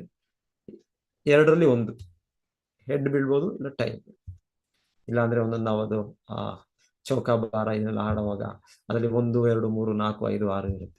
ಅದ್ರಲ್ಲಿ ಯಾವುದೋ ಒಂದು ಬರೋದು ಎಷ್ಟು, 1ನೇ 6ನೇ ಚಾನ್ಸ್, 1/6 ಚಾನ್ಸ್. ಸೊ ಈ ರೀತಿಯಲ್ಲಿ ಪ್ರತಿಯೊಂದು ವಸ್ತು ಹೇಗಾಗ್ಬೋದು, ಏನಾಗ್ಬೋದು ಅನ್ನೋದು ಒಂದು ನಾವು ಬಹುಶಃ ಈ ತರ ಒಂದು ಪ್ರತಿಫಲ ಬರ್ಬೋದು ಅಂತ ನಾವು ಅನ್ಕೊಳ್ಬೋದು. ಸೊ ಅದೇ ರೀತಿಯಲ್ಲಿ ಇವರು ಹೇಳ್ತಾರೆ, ಇವರ ಲೆಕ್ಕಾಚಾರದಲ್ಲೇ, ಇವರ ಒಂದು ಮಾಡಿರುವ ಒಂದು ವಿಜ್ಞಾನ ಶಾಸ್ತ್ರದಲ್ಲೇ, ಆ ಪ್ರಾಬಬಿಲಿಟಿ ಗಣಿತ ಇದರಲ್ಲೇ ಈ ರೀತಿಯಾಗಿ ಜಗತ್ತು ಮೂಲತಃ ಯಾವುದೋ ಒಂದು ದೊಡ್ಡ ಒಂದು ಸ್ಫೋಟದಿಂದ, ಒಂದು ಸೊನ್ನೆಯಿಂದ ಇದು ಶುರು ಆಗೋದು. ಇದಕ್ಕೆ ಅವರು ಹೇಳೋ ರೀತಿಯಲ್ಲೇ ಕೂಡ ಅವ್ರ ಗಣಿತಶಾಸ್ತ್ರದಲ್ಲಿ ಹೇಳ್ತಾರೆ, ಅದು ಊಹೆ ಮಾಡ್ಕೊಳ್ಳಕ್ಕೂ ಆಗ್ಬೋದು. 1 into 10 to the power of ಎಷ್ಟೋ ಹೇಳ್ತಾರೆ, ಎಷ್ಟು ಎಕ್ಸಾಕ್ಟ್ ನನಗೆ ಗೊತ್ತಿಲ್ಲ. ಅಂದ್ರೆ ಆಗೋದಿಲ್ಲ, ಅದು ಆಲ್ಮೋಸ್ಟ್ ಆಗೋದಿಲ್ಲ ಅಂತಾನೆ ಹೇಳ್ತಾರೆ. ಸೊ ಈ ರೀತಿ ಅವರು ಯಾವಾಗೋ ಒಂದು ಈ ತರ ಶುರು ಆಗಿರ್ಬೋದು ಅಂತ. ಇಲ್ಲ, ಇದು ಆ ತರ ಅಲ್ಲ. ಮತ್ತೆ ಅವರ ಒಂದು ರೀತಿಯ ಅಸಂಪ್ಷನ್ ಇದು ಶೂನ್ಯ, ಇದು ಶುರು ಆಗೋದು ಹೇಗೆ ಅಂದ್ರೆ, ಯಾವುದೋ ಒಂದು ವಸ್ತು ಇತ್ತು, ಆ ವಸ್ತುಗೆ ತುಂಬಾ ಭಾರವಾದ ಒಂದು ಚುಕ್ಕೆ ಅವ್ರು ಚುಕ್ಕೆ ಅಂತ ಹೇಳ್ತಾರೆ, ಒಂದು ಪಾಯಿಂಟ್. ಅದರಲ್ಲಿ ಎಷ್ಟು ಭಾರ ಇತ್ತು ಅಂದ್ರೆ, ಅದರಲ್ಲಿ ಏನೋ ಒಂದು ಇದಿಲ್ಲ. ಚುಕ್ಕೆ ಅಂದ್ರೆ ಚುಕ್ಕೆಯಲ್ಲಿ ಏನೋ ಒಂದು ಗಾತ್ರ ಇಲ್ಲ. ಸೊ ಏನು ಗಾತ್ರ ಇಲ್ಲ, ಆದ್ರೆ ತುಂಬಾ ಭಾರವಾದ ಇದು ಸಾಗಿರೋದ್ರಿಂದ ಅದೊಂದು ರೀತಿ ಅದು ಏನ್ ಹೇಳ್ತಾರೆ, ಅದರಲ್ಲೇ ಇನ್ಹೆರೆಂಟ್ಲಿ ಅನ್ಸ್ಟೇಬಲ್. ಅದರೊಳಗೆ ಅದಕ್ಕೆ ಒಂದು ಇದಿಲ್ಲ, ಅದು ಹಾಗೆ ಅಸ್ತಿತ್ವದಲ್ಲಿ ಇರೋದಕ್ಕೆ ಅವ್ರಿಗೆ ಸಾಧ್ಯತೆ ಇಲ್ಲ. ಹಾಗಾಗಿ ಅದೊಂದು ಸ್ಫೋಟ ಆಯಿತು. ಆ ಥರ ಒಂದು ವಸ್ತು ಮೂಲತಃ. ಸೊ ಈ ರೀತಿ ಅವರ ಒಂದು ತತ್ವ, ಅವರ ಒಂದು ಊಹಾಪೋಹ ಇದೆಲ್ಲವೂ ಕೂಡ ಇದರಿಂದ ಈ ಸಿದ್ಧಾಂತಗಳು, ಈ ಶೂನ್ಯವಾದ ಆ ರೀತಿ ಸಿದ್ಧಾಂತ ಇಲ್ಲ. ಶೂನ್ಯ ಅಲ್ಲ, ಭಗವಂತನಿದ್ದಾನೆ, ಭಗವಂತನು ನಿತ್ಯವಾಗಿ ಇದ್ದಾನೆ. ಸೊ ಭಗವಂತನ ಮೂಲತಃ ಇದ್ದಾನೆ, ಅವನ ಆಧ್ಯಾತ್ಮಿಕ ಅಸ್ತಿತ್ವ ಮೊದಲಿಂದಲೂ ಇದೆ. ಆದರೆ ಅವನ ಒಂದು ಭೌತಿಕ ಶಕ್ತಿಯಿಂದ, ಮಹತ್ತತ್ವದಿಂದ ಈ ಭೌತಿಕ ಜಗತ್ತು ವ್ಯಕ್ತವಾಗುತ್ತೆ. ಇಲ್ಲಾಂದ್ರೆ ಆಧ್ಯಾತ್ಮಿಕ ಜಗತ್ತು ಕೂಡ ಶಾಶ್ವತವಾಗಿ ಯಾವಾಗಲೂ ಇದೆ, ಯಾವ ಸಮಯದಲ್ಲಿ ಇಲ್ಲ ಅಂತ ಇಲ್ಲ. ಸೊ ಭಗವಂತನ ಆಧ್ಯಾತ್ಮಿಕ ಶಕ್ತಿಯಾಗಿ ನಾವು ಕೂಡ ಯಾವತ್ತೂ ಇಲ್ಲ ಅಂತ ಅಲ್ಲ. ನತ್ವೇ ವಾಹಂ ಜಾತು ನಾಸಂ ನತ್ವಂ ನೇಮೆ ಜನಾಧಿಪ ನ ಜಾಯತೆ ಮ್ರಿಯತೆ ವಾ ಕದಾಚಿನ್. ಸೊ ಭಗವಂತನು ಹೇಳೋದು ಆಧ್ಯಾತ್ಮಿಕ ಕಿಡಿಯಾಗಿ ನಮ್ಮ ಅಸ್ತಿತ್ವ, ಚೇತನಾತ್ಮದ ಅಸ್ತಿತ್ವ ಕೂಡ ಯಾವಾಗಲೂ ಇದ್ದೇ ಇದೆ, ಅದು ಯಾವತ್ತೂ ಇಲ್ಲ ಅಂತಿಲ್ಲ. ಭೌತಿಕ ಜಗತ್ತಿಗೆ ಅದಕ್ಕೆ ಒಂದು ಶುರು ಇದೆ, ಅದಕ್ಕೆ ಒಂದು ಅಂತ್ಯ ಇದೆ. ಭೂತ್ವ ಪ್ರಣೀಯತೆ, ಅದು ಒಂದು ಸಮಯದಲ್ಲಿ ಸೃಷ್ಟಿಯಾಗುತ್ತೆ. ಮತ್ತೆ ಸೃಷ್ಟಿಯಾದ್ಮೇಲೆ ಎಲ್ಲ ಈ ಜಗತ್ತುಗಳು, ಈ ಎಲ್ಲ ಜೀವಿಗಳು, ಎಲ್ಲ ಲೋಕಗಳು. ಸೊ ಇಲ್ಲಿ ಧ್ರುವ ಮಹಾರಾಜರು ಹೇಳ್ತಾ ಇರೋದು, ಇದೆಲ್ಲವೂ ನಿನ್ನ ಭೌತಿಕ ಶಕ್ತಿಯಿಂದ ನೀನು ಪ್ರವೇಶಿಸಿ, ನಿನ್ನ ಭೌತಿಕ ಶಕ್ತಿಯ ಪ್ರತಿಕ್ರಿಯೆಗಳು. ನೀನು ಪರಮಾತ್ಮನಾಗಿ ಪ್ರವೇಶಿಸ್ತೀಯ, ಮತ್ತೆ ನಿನ್ನ ನಿರ್ದೇಶನದಲ್ಲಿ ಭೌತಿಕ ಜಗತ್ತು ಈ ರೀತಿಯ ಬದಲಾವಣೆಗಳನ್ನು ಒಳಗೊಳ್ಳುತ್ತದೆ. ಅದರ ಸೃಷ್ಟಿಯಾಗುತ್ತೆ, ಅದರ ಬೆಳವಣಿಗೆ ಆಗುತ್ತೆ, ಅದರಿಂದ ಮತ್ತೆ ಬೇರೆ ಬೇರೆ ರೀತಿಯ ವಿಕಾರಗಳಾಗುತ್ತೆ, ಮತ್ತೆ ಅದು ಕ್ಷೀಣಿ ಹೋಗುತ್ತೆ, ಮತ್ತೆ ನಾಶವಾಗುತ್ತೆ. ಭೌತಿಕವಾದದ್ದು ಅದು ಬದಲಾವಣೆಗೆ ಒಳಗಾದದ್ದು, ಮತ್ತೆ ಕೊನೆಗೆ ಅದು ಅದರ ಅಂತ್ಯವೂ ಕೂಡ ಆಗುತ್ತೆ.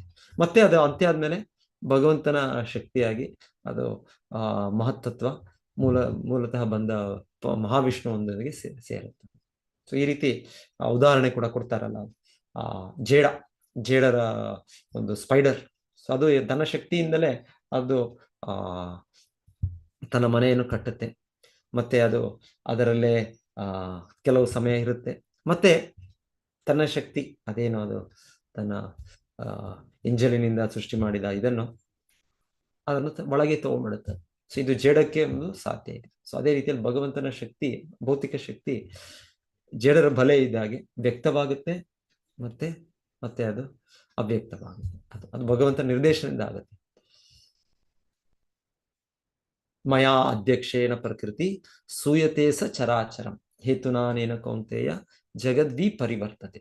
ಸೊ ಭಗವಂತನ ನಿರ್ದೇಶನ ಇಲ್ಲದೆ ಈ ಭೌತಿಕ ಜಗತ್ತು, ಭೌತಿಕ ಶಕ್ತಿ ಈ ರೀತಿ ವ್ಯಕ್ತವಾಗಕ್ಕೆ ಸಾಧ್ಯ ಆಗೋದಿಲ್ಲ.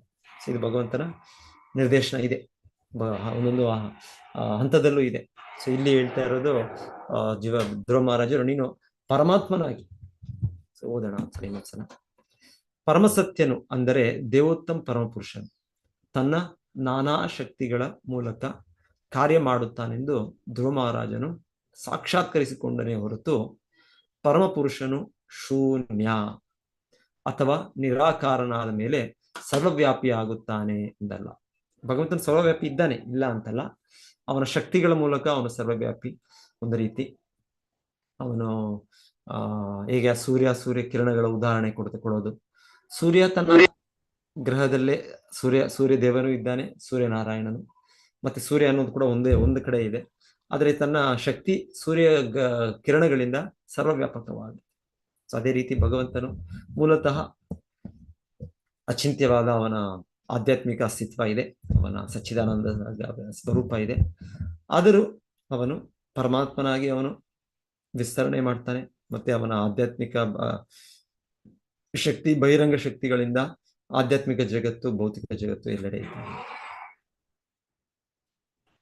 ಪರಮಸತ್ಯ ಇಡೀ ವಿಶ್ವದಲ್ಲಿ ವ್ಯಾಪಿಸಿರುವುದರಿಂದ ಅದಕ್ಕೆ ಸಾಕಾರ ರೂಪವಿಲ್ಲ ಎಂದು ಮಾಯಾವಾದಿ ದಾರ್ಶನಿಕರು ಅಭಿಪ್ರಾಯ ಪಡುತ್ತಾರೆ. ಆದರೆ ಇಲ್ಲಿ ಧ್ರುವ ಮಹಾರಾಜನು ವೈದಿಕ ಸಿದ್ಧಾಂತವನ್ನು ಸಾಕ್ಷಾತ್ಕರಿಸಿಕೊಂಡಿದ್ದರಿಂದ ಹೀಗೆ ಹೇಳುತ್ತಾನೆ, ನೀನು ನಿನ್ನ ಶಕ್ತಿಯಿಂದ ಬ್ರಹ್ಮಾಂಡವನ್ನೆಲ್ಲ ವ್ಯಾಪಿಸಿದ್ದೀಯೇ. ಈ ಶಕ್ತಿಯು ಮೂಲಭೂತವಾಗಿ ಆಧ್ಯಾತ್ಮಿಕವಾದುದು, ಆದರೆ ಇದು ಲೌಕಿಕ ಜಗತ್ತಿನಲ್ಲಿ ತಾತ್ಕಾಲಿಕವಾಗಿ ಪ್ರಭಾವ ಬೀರುವುದರಿಂದ ಇದನ್ನು ಮಾಯಾ ಎಂದು ಕರೆಯುತ್ತಾರೆ. ಬೇರೆ ಮಾತುಗಳಲ್ಲಿ ಹೇಳುವುದಾದರೆ, ಭಕ್ತರನ್ನು ಬಿಟ್ಟು ಬೇರೆಲ್ಲರ ಮೇಲೆ ಭಗವಂತನ ಶಕ್ತಿಯು ಬಹಿರಂಗ ಶಕ್ತಿಯಾಗಿ ಕೆಲಸ ಮಾಡುತ್ತದೆ. ಧ್ರುವ ಮಹಾರಾಜನು ಈ ವಿಷಯವನ್ನು ಚೆನ್ನಾಗಿ ಅರಿಯಬಲ್ಲವನಾಗಿದ್ದನು. ಶಕ್ತಿ ಹಾಗೂ ಶಕ್ತಿ ಇರುವವನ ಎರಡೂ ಒಂದೇ. ಶಕ್ತಿ ಹಾಗೂ ಶಕ್ತಿ ಇರುವವ ಎರಡೂ ಒಂದೇ, ಬೇರೆ ಬೇರೆ ಅಲ್ಲ ಎಂದು ಅವನು ತಿಳಿಯಬಲ್ಲವನಾಗಿದ್ದನು. ಭೇದ ಅಭೇದ. ಸೊ ಭಗವಂತನ ಶಕ್ತಿಗೆ ಭೇದವೂ ಇದೆ, ಅಭೇದವೂ ಇದೆ. ಶಕ್ತಿ ಇರುವವನಿಂದ ಶಕ್ತಿಯನ್ನು ಬೇರ್ಪಡಿಸಲಾಗದು. ಸೊ ಸೂರ್ಯ ಕಿರಣ ಇಲ್ಲದೆ ಸೂರ್ಯ ಇಲ್ಲ, ಸೂರ್ಯ ಕಿರಣ ಇದೆ ಸೂರ್ಯಕ್ಕೆ. ಬೆಂಕಿ ಅದರ ಬಿಸಿ ಕೊಡುವ ಶಕ್ತಿ, ಅದು ಬೆಳಕು ಕೊಡುವ ಶಕ್ತಿ ಇಲ್ಲದೆ ಬೆಂಕಿ ಅಸ್ತಿತ್ವ ಇಲ್ಲ. ಬೆಂಕಿ ಅಂದ್ರೆ ಅದರ ಶಕ್ತಿಗಳು ಅದರಲ್ಲಿ ಒಳಗೊಂಡಿದೆ. ಹಾಗೆ ಭಗವಂತನ ಪ್ರಕೃತಿ ಶಕ್ತಿಗಳು ಈ ಬಹಿರಂಗ ಶಕ್ತಿ, ಅದಕ್ಕೆ ಅಂತರಂಗ ಶಕ್ತಿ ಅವನಲ್ಲಿ ಒಳಗೊಂಡಿದೆ. ಅದು ಪರಮಾತ್ಮ ಸ್ವರೂಪದಲ್ಲಿ ದೇವೋತ್ತಮ ಪರಮಪುರುಷನ ಅನನ್ಯತೆಯನ್ನು ಇಲ್ಲಿ ಒಪ್ಪಲಾಗಿದೆ. ಅವನ ಮೂಲ ಆಧ್ಯಾತ್ಮಿಕ ಶಕ್ತಿಯು ಲೌಕಿಕ ಶಕ್ತಿಯನ್ನು ಚೇತನಗೊಳಿಸುತ್ತದೆ. ಹೀಗಾಗಿ ಮೃತ ಶರೀರವೇ ಜೀವಂತವಾಗಿರುವಂತೆ ತೋರುತ್ತದೆ. ಕೆಲವು ಭೌತ ಪರಿಸ್ಥಿತಿಗಳಲ್ಲಿ ಭೌತಿಕ ದೇಹದಲ್ಲಿ ಜೀವ ಲಕ್ಷಣಗಳು ಕಾಣಿಸುತ್ತವೆ ಎಂದು ಶೂನ್ಯವಾದಿಗಳು ಭಾವಿಸುತ್ತಾರೆ. ಯಾಕಂದ್ರೆ ಶೂನ್ಯವಾದಿ ತತ್ವದಲ್ಲಿ ಆತ್ಮಜ್ಞಾನ ಇಲ್ಲ. ಸೊ ಇದು ಬೌದ್ಧ ತತ್ವ ಇದು. ಸೊ ಅದರಲ್ಲಿ ಅವರು ಎಲ್ಲವೂ ಕೂಡ ಈ ರೀತಿಯ ರಾಸಾಯನಿಕ ಸಂಯೋಜನೆಯಿಂದ ಸೃಷ್ಟಿಯಾಗೋದು. ಹೇಗೆ ಈಗ ವಿಜ್ಞಾನಿಗಳು ಯೋಚನೆ ಮಾಡ್ತಾರೆ, ಅದೇ ರೀತಿಯಲ್ಲ ಏನೋ ಒಂದು ಹಂತದಲ್ಲಿ ಭೌತಿಕ ವಸ್ತುಗಳು ಜೀವನವನ್ನು ಸೃಷ್ಟಿ ಮಾಡುತ್ತೆ. ಜೀವ ಬರೋದು ಈ ತರ ಭೌತಿಕ ಸಂಯೋಜನೆಯಿಂದಾನೇ ಅಂತ ಭಾವಿಸ್ತಿಲ್ಲ. ಭೌತಿಕ ಶಕ್ತಿಗೆ ಜೀವವಿಲ್ಲ, ಅದು ನಿರ್ಜೀವ. ಅದಕ್ಕೆ ಶಕ್ತಿ ಅಂದರೆ, ಅದಕ್ಕೆ ಜೀವ ಬರೋದು ಅಂದ್ರೆ ಆಧ್ಯಾತ್ಮಿಕ ಕಿಡಿಯಿಂದ. ಸೊ ಆಧ್ಯಾತ್ಮಿಕ ಕಿಡಿ ಅದು ಭಗವಂತನ ಆಧ್ಯಾತ್ಮಿಕ ಶಕ್ತಿ. ಸೊ ಆಧ್ಯಾತ್ಮಿಕ ಮೇಲ್ಮಟ್ಟದ ಶಕ್ತಿ. ಗೀತೆಯಲ್ಲಿ ಕೃಷ್ಣ ಹೇಳೋದು, ಈ ಆಧ್ಯಾತ್ಮಿಕ ಕಿಡಿ ಅನ್ನೋದು ನನ್ನ ಮೇಲ್ಮಟ್ಟದ ಶಕ್ತಿ, ಈ ಜಡ ಪ್ರಕೃತಿ ಅನ್ನೋದು ನನ್ನ ಕೆಳಮಟ್ಟದ ಶಕ್ತಿ. ಸೊ ಆ ಮೇಲ್ಮಟ್ಟದ ಶಕ್ತಿ ಅದು ಕೆಳಮಟ್ಟದ ಶಕ್ತಿ ಜೊತೆಗೆ ಸಂಪರ್ಕ ಇದ್ದಾಗ ಅದಕ್ಕೆ ಜೀವ. ಇಲ್ಲ ಅಂದ್ರೆ ಆ ಕೆಳಮಟ್ಟದ ಶಕ್ತಿ ಅದು ಜಡ ಶಕ್ತಿ, ಅದಕ್ಕೆ ಜೀವ ಇಲ್ಲ.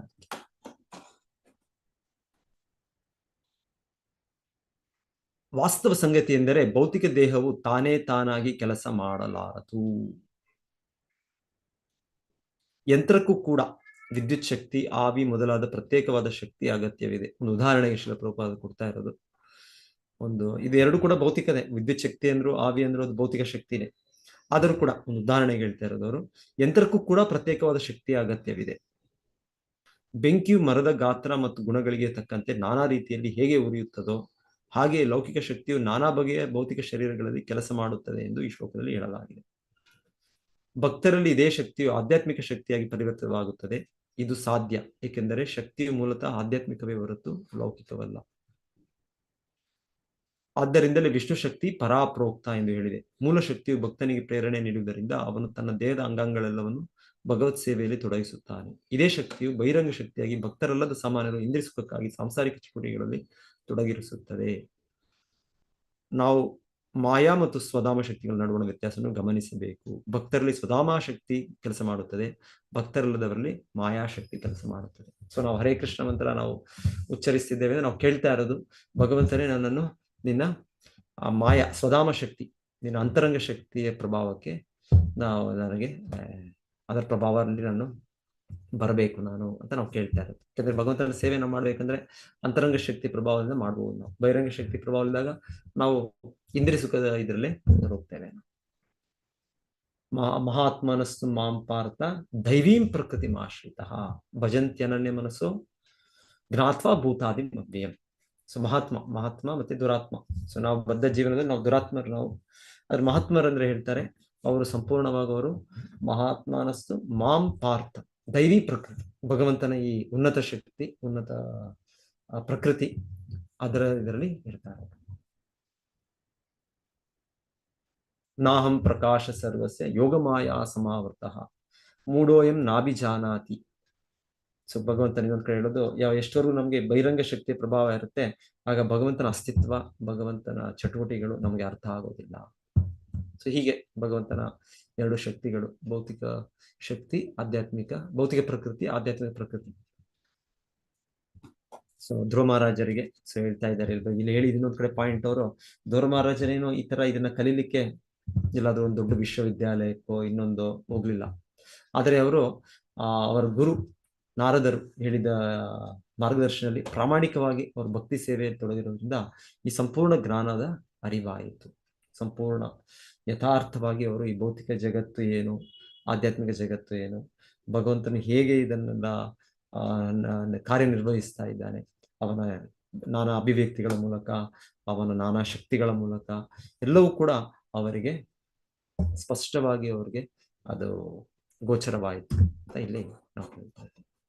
ಹರೇ ಕೃಷ್ಣ. ಏನಾದ್ರೂ ಸೇರಿಸ್ತೀರಾ ಅಂದ್ರೆ ಹೇಳಿ, ಏನೋ ಪ್ರಶ್ನೆಗಳಿದ್ರೆ.